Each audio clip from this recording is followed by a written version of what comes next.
Hey, Leaving a Legacy Tribe, it's me, Jill, your Leaving a Legacy real estate agent, soon to be realtor, because my broker has decided that we are going to join the California Association of Realtors.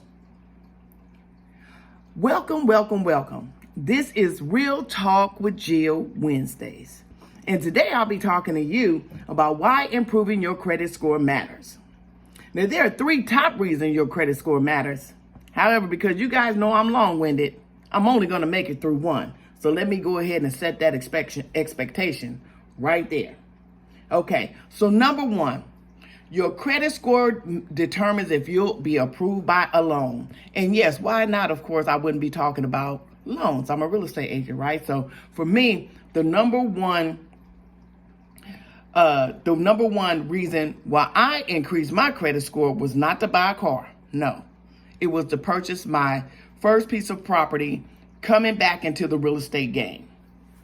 So there's a pretty good chance that at some point, if you haven't already decided that you want to invest in real estate to create cash flow assets for retirement, or purchase a home for yourself to leave a legacy for your adult children, or help them purchase a home for themselves, it's very likely that you will soon.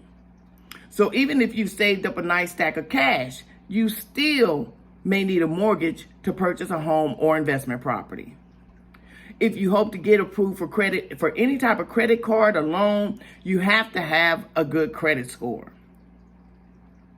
In fact, to get approved for a credit card or any kind of loan, you need to have, you really must have, a credit score of 580 or above, okay? So with the score between 580 and 680, your options for mortgages would most likely be limited to FHA loans or subprime loans. A lower score, again, like I said, you probably won't even get qualified for a loan.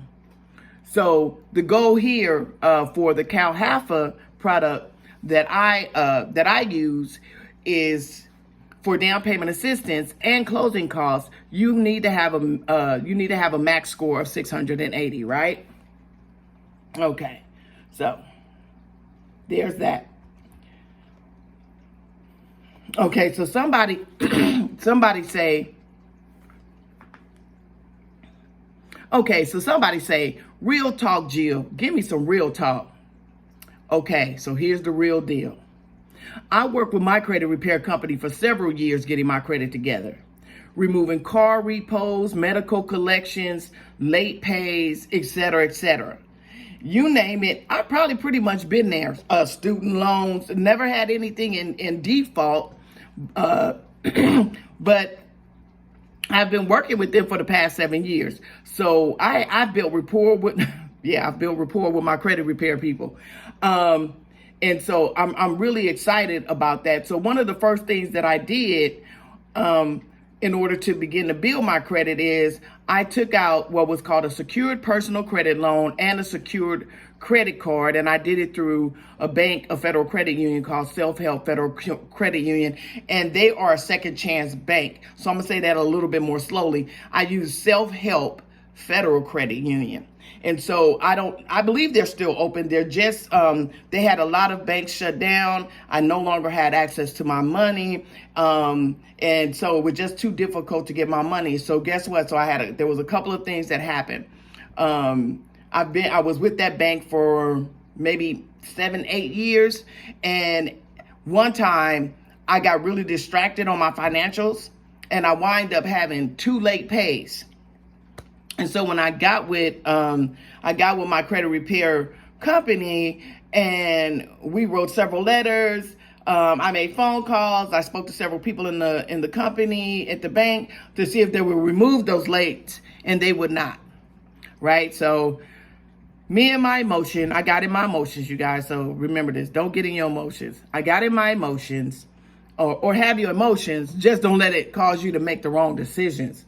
And I closed out my secured loan and my secured credit card. So first of all, let me back up and say that a secured personal credit loan and a secured credit card means that I took my money, I gave my money to the bank, I opened up the account and it was my money, and I borrowed off my money like it was a regular credit card, and I just paid myself back.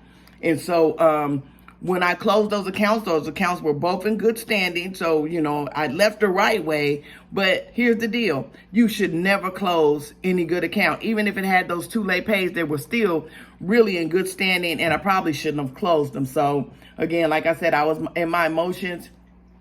They were closing up banks. And so I decided to close the account. So here's another thing.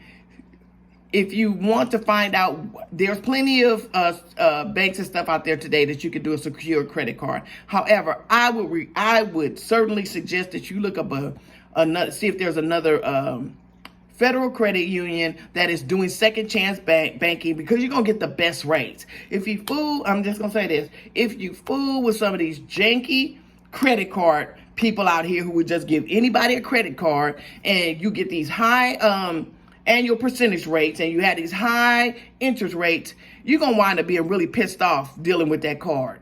So let me just say, be careful what type of, credit card, secure credit card that you get. And right now, everybody's suggesting credit cards for you, saying, you might apply for this, you might qualify for this. And remember, it's a might. They're going to run your credit. So everything has a catch. Take your time. Don't be desperate.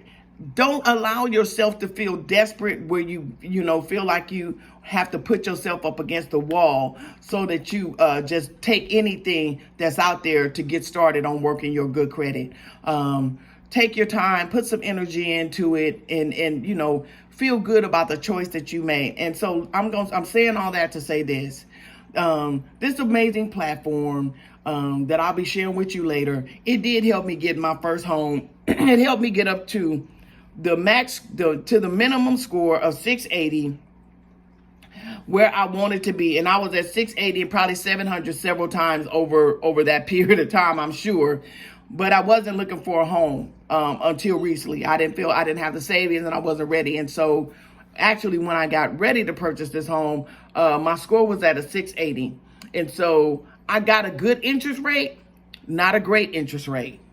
If I had a 740 credit score, I would have got a great interest rate, right? I didn't have the patience.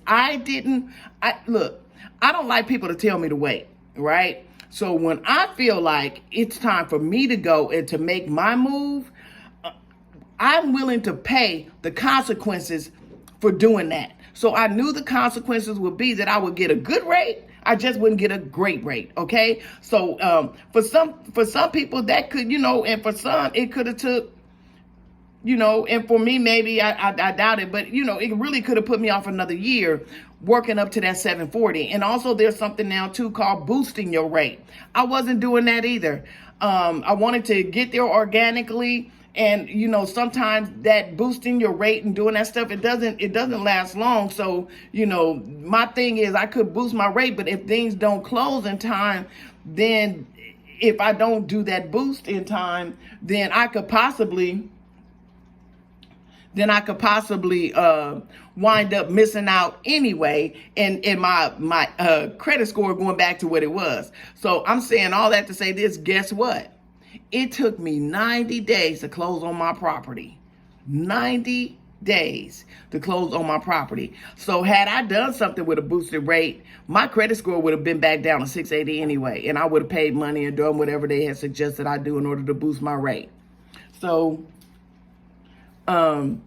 anyway, I just wanted to share that part with you. You have to know what it is. First of all, know yourself, know who you are. Know, what place you're in. I do not flow I don't always flow upstream. I don't always look at, what other people are doing. I check in with me. I check in with my higher power. I check in with my God. I check in with my source energy. I check in with the universe, and I see what's going on with me. And so if all things lined up for me to do, to purchase my property with a 680 score, I did that. And so, okay, again, like I said, okay, I didn't get the best. So what? I've been not worried about best rates for the longest. So all of a sudden, am I going to be this person who's worried about trying to get an 800 score so I can get the best credit rate? And another thing too is that, I brought this as a I bought my first property going into it, knowing that it's going to be my primary residence, but I was also going to be using it as my first Airbnb. So I had a lot of things going on there, you guys. I kind of knew what I was walking into and absolutely have no regrets, right? Have no regrets. Okay, so I wanted to, so that's my real talk. That's me. And I try to meet people where they are, and I like people to meet me where I am. And if they don't, oh well, guess what? What people think of me is none of my damn business. So for now, I just want to leave you with some encouraging suggestions before I end this. Real talk. 1, never let anyone shame you behind your past financial situation, not being where they think you should be, or you thinking you're not where you should be. Just keep it moving in the right direction, and before you know it, change will happen. You'll look up after being consistent.